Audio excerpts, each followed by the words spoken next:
Տիգրան քննարկվում է զինծառայությունը 24 ամսի փոխարեն դարձնել 18 ամիս։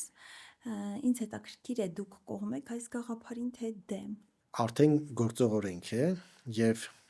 2026 թվականի հունվարի 1-ից զորակոչվող մեր տղաները կծառայեն 18 ամիս 24 ամսվա փոխարեն։ Մեր կառավարությունը երկար ժամանակ որդեգրել է պրոֆեսիոնալ բանակին անցնելու գաղափարը եւ այս տրամաբանական շղթայի շրջանակներում ես գտնում եմ, որ պետք է մենք վաղ թե ուշ ունենայինք սա, եթե կառավարությունը գնահատել է իրավիճակը պատշաճ, ողջունելի է, այո,